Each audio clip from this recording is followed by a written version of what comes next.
Hola a todos. Creo que, después de un año con este panel inusual detrás de mí, quieren saber qué son esos relámpagos en los tubos de ensayo y cómo funciona este dispositivo. Creo que ahora ha llegado el momento de revelar mi pequeño secreto y contarles cómo funciona esta lámpara tan peculiar, así como hablarles de las sorprendentes propiedades que adquieren algunos gases bajo la influencia de la electricidad. Bueno, vamos a aclarar todo esto.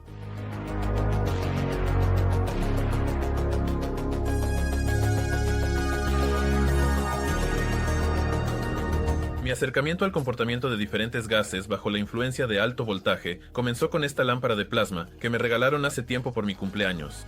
Al encenderla, dentro de esa esfera de vidrio aparecían relámpagos hermosos que salían del electrodo central, ya que dentro de la lámpara había una fuente de alto voltaje que creaba plasma real en el bulbo lleno de algún gas. La composición del gas que había en esa esfera de vidrio me era desconocida, ya que los chinos podían haberle puesto cualquier cosa, así que tuve que averiguarlo por el método de prueba y error. Para ello, compré una fuente de alto voltaje más conveniente, concretamente la conocida bobina de Tesla, que genera a su alrededor un campo electromagnético bastante potente, y también crea en el extremo de una varilla un pequeño haz de plasma directamente del aire. Para averiguar qué sustancia había entonces en mi lámpara de plasma, reuní toda una colección de diferentes gases, sellados en ampollas de vidrio a presión reducida, para que brillaran más fácilmente cerca de una fuente de alto voltaje, en este caso, mi bobina de Tesla.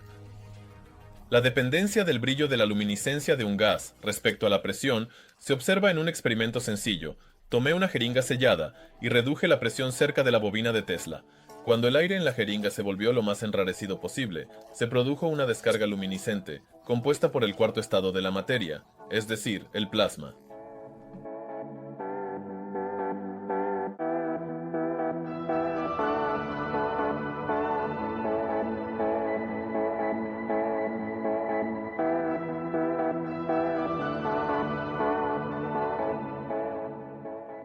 Al igual que el aire, que está compuesto principalmente de nitrógeno, el nitrógeno puro en una ampolla de vidrio a presión reducida brilla con un color violeta intenso cerca de la bobina de Tesla. En cambio, el oxígeno en una ampolla similar emite una luz blanca muy tenue. Todo esto ocurre debido a la ionización de las moléculas de gas bajo la influencia de un campo electromagnético intenso. Y cuanto menor sea la presión en el recipiente con gas, más fácil será crear plasma en su interior. Así que esta esfera de mi antigua lámpara de plasma definitivamente no estaba llena de aire. Entonces, ¿con qué gas estaba llena? Para averiguarlo, echemos un vistazo a este soporte casero que tengo aquí. Está hecho con estos bonitos tubos decorativos, llenos de diferentes gases inertes, y conectado a un transformador de 6 kilovoltios para lámparas de neón. Y como se puede ver, el helio y el neón brillan bastante intensamente y no se parecen en nada a lo que había en esa esfera de plasma. Recuerdo que allí había unos rayos azules, pero por ejemplo el argón, el kriptón y el xenón aquí ya son difíciles de distinguir. Su resplandor es de un color blanco apagado con un tono azulado. Por eso creo que para entenderlo mejor, vale la pena observar el resplandor de estos gases en pequeños frascos cerca de la bobina de Tesla. Y en verdad, debido a la alta energía necesaria para crear un arco de plasma en un ambiente de argón y kriptón, cerca de la bobina de Tesla, brillaron con un color aún más claro. Así que el color del plasma de estos gases es prácticamente blanco.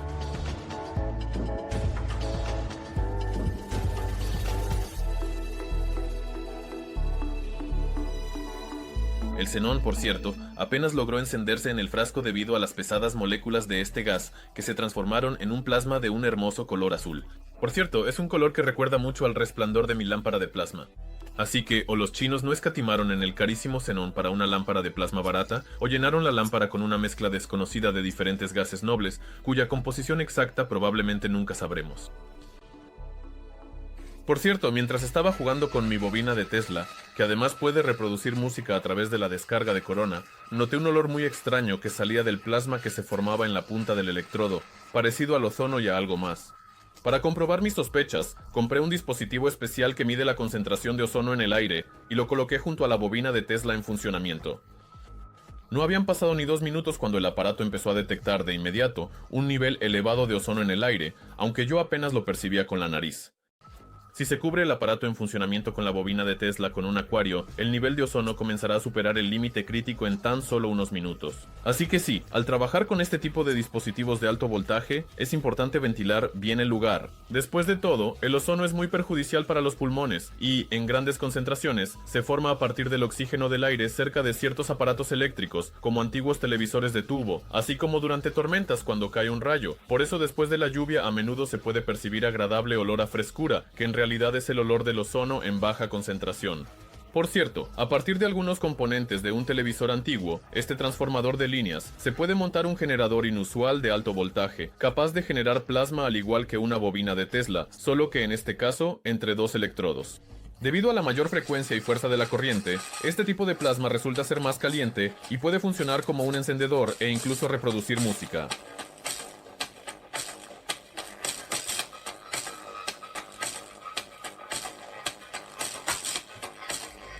Es interesante que cerca de este dispositivo en funcionamiento ya casi no percibía el olor a ozono. Al parecer, debido al arco tan caliente, el ozono se descomponía en mayor medida. Pero aún así, mi olfato detectaba allí algo más. Probablemente en un arco eléctrico tan caliente se liberaba algún otro gas desconocido. Solo quedaba detectarlo.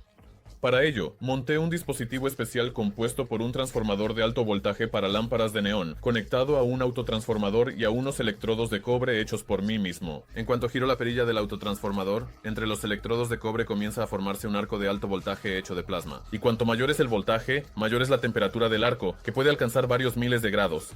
Por eso fabriqué los electrodos de cobre en forma de resortes, para que disiparan mejor el calor y no se sobrecalentaran. Ahora cubro mi dispositivo con un frasco de vidrio común y enciendo el arco eléctrico, tras lo cual observo el color del gas en el frasco sobre un fondo blanco. Es interesante que con el tiempo, el gas en el frasco comenzó a adquirir un color marrón, que es exactamente igual al color del dióxido de nitrógeno, que también se forma durante la reacción del cobre con ácido nítrico. Resulta que, además de ozono, durante este proceso también se forma esta sustancia, que tiene un olor ligeramente ácido. No es otra cosa que el producto de la reacción entre el oxígeno y el nitrógeno del aire, el dióxido de nitrógeno.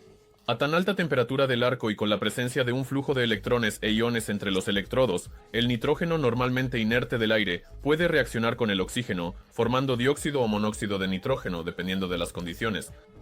En otras palabras, en un arco eléctrico caliente simplemente se puede encender el aire, es decir, hacer que sus componentes reaccionen entre sí. Interesante, ¿se podrá utilizar esto de alguna manera práctica? Para estudiar este proceso, he mejorado mi instalación original conectando a la jarra una bomba de aire de acuario, y el gas que salga de la jarra intentaré hacerlo pasar a través de agua teñida con un indicador universal, el cual cambiará de color dependiendo de la acidez de la solución. Al añadir agua común, el indicador se vuelve de color amarillo, ya que el medio es casi neutro. Para cambiar el color del indicador, agrego al líquido un par de gotas de hidróxido de sodio o de una base fuerte, tras lo cual la solución se vuelve de un violeta intenso. Ahora vuelvo a encender el transformador hasta que se forme un arco amarillo estable dentro de la jarra.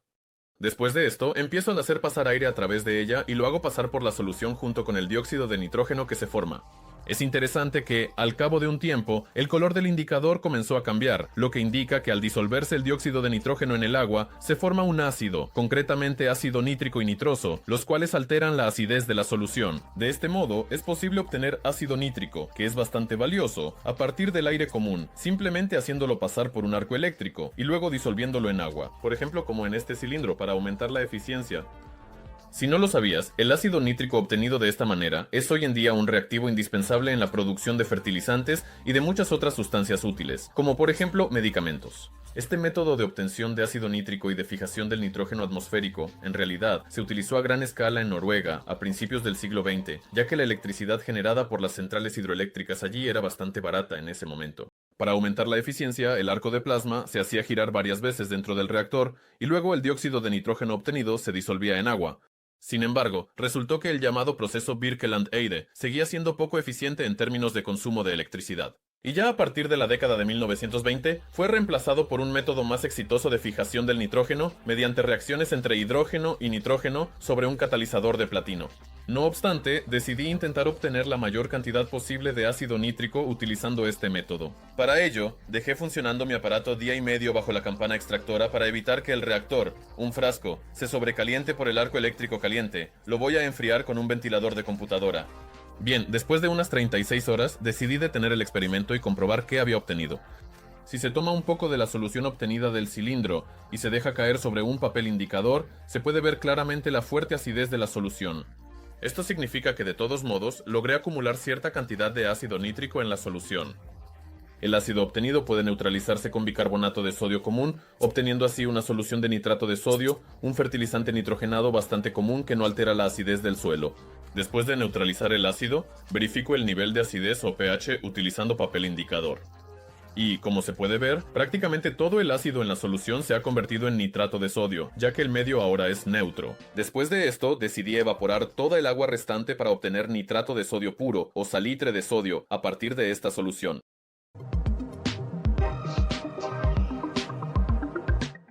Como todos los nitratos, mi nitrato de sodio casero es un oxidante bastante fuerte y, al mezclarlo con azúcar común, la mezcla resultante arde perfectamente al encenderla.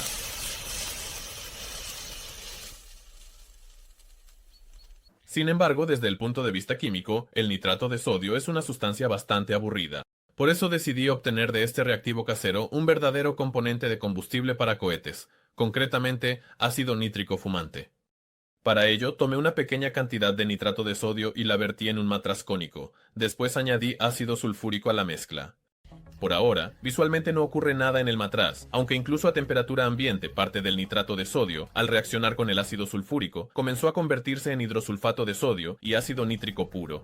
Para separar el ácido nítrico de las demás sustancias, decidí destilar el contenido del matraz utilizando un equipo de destilación simple, que se usa frecuentemente en laboratorios químicos o en otros lugares interesantes. Después de que la mezcla se calentó, el matraz comenzó a llenarse de vapores de ácido nítrico, que ascendían por el equipo y llegaban al condensador, donde ya se transformaban en ácido nítrico puro y humeante, de un color amarillento debido al dióxido de nitrógeno disuelto en él. Como el ácido nítrico puro hierve a 120 grados Celsius y el ácido sulfúrico a 330, estas sustancias pueden separarse fácilmente con este método. Pero esto debe hacerse solo si se tiene una campana extractora y conocimientos. No recomiendo a principiantes en química intentar este experimento. Tras una hora de destilación, el matraz receptor se llenó con un poco de ácido nítrico que desprendía vapores incluso a través del adaptador. Cuando está al aire libre, el ácido nítrico concentrado produce una gran cantidad de humo, es decir, forma un aerosol ácido visible en el aire. Por lo tanto, inhalar estos vapores no es nada saludable. Una propiedad interesante de este ácido nítrico concentrado es que puede tanto corroer muchos materiales como incendiarlos. Por ejemplo, estos guantes se volvieron harapos llenos de agujeros en solo un par de minutos. Si se deja caer ácido nítrico sobre algo más inflamable, por ejemplo, globos, el ácido nítrico comenzará a reaccionar muy activamente con el látex de su composición, haciendo que finalmente los globos se inflamen por sí solos. Algo similar ocurrirá con los guantes de látex comunes, que se utilizan frecuentemente en medicina. Así que no se debe tomar a la ligera el ácido nítrico concentrado, ya que no solo corroe muchos materiales, sino que también acelera su combustión. Por eso, al añadir ácido nítrico al látex en llamas, la combustión se intensifica varias veces. Asimismo, una servilleta impregnada con ácido nítrico arde mucho más rápido que simplemente expuesta al aire.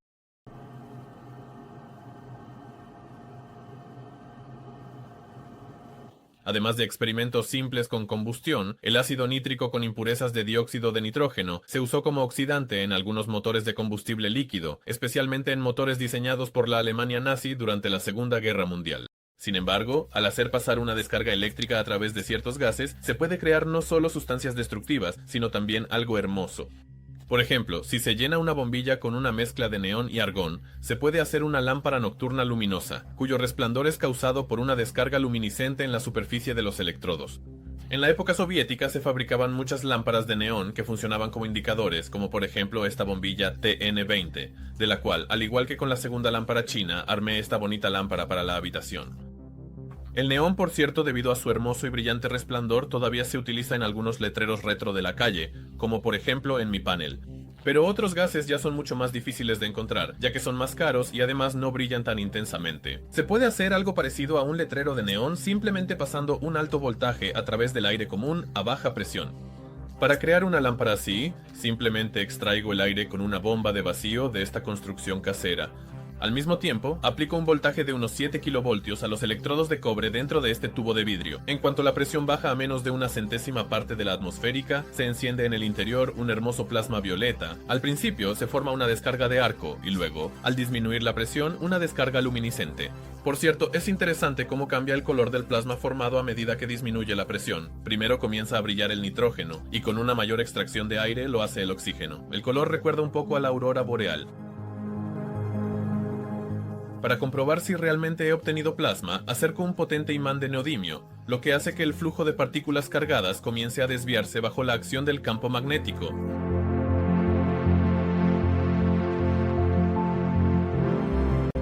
Sin embargo, para crear esta lámpara detrás de mí no se utilizó aire, sino un gas caro, el xenón, que fue introducido a presión de varias decenas de atmósferas en estas inusuales ampollas. Esta lámpara está compuesta por dos lámparas de xenón DK-SSH 2000, una DK-SSH 500 y otra lámpara pequeña más, llena de kriptón a presión.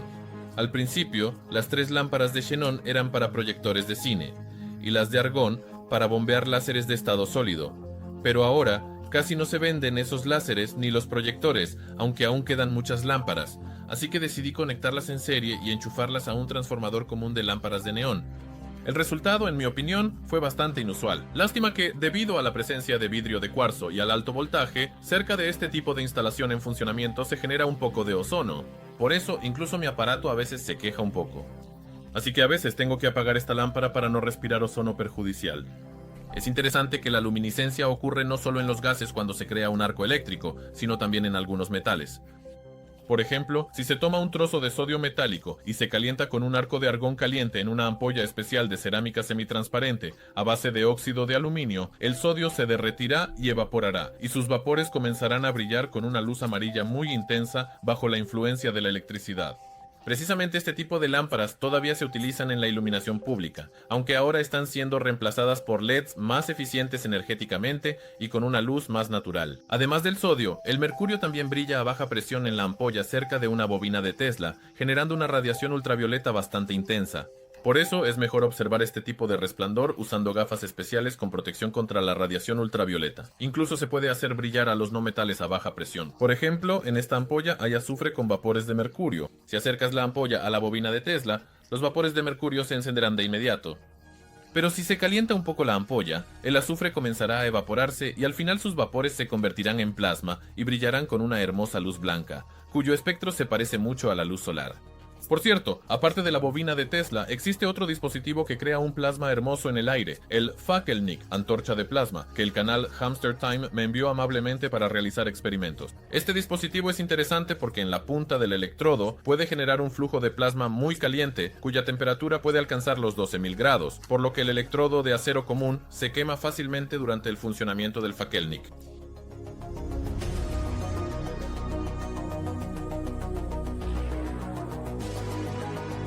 Si en lugar de acero se utiliza indio, que es un metal muy blando y de bajo punto de fusión, y se fabrica un electrodo para el Fackelnic con este material, durante unos segundos se puede observar un hermoso plasma de color índigo formado por iones de indio, lo cual resulta bastante interesante.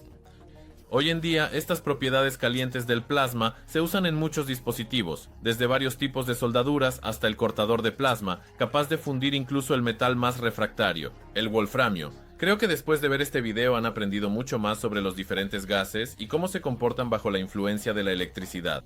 Y si les ha gustado este episodio, como siempre, no olviden darle like y suscribirse al canal para descubrir muchas cosas nuevas e interesantes.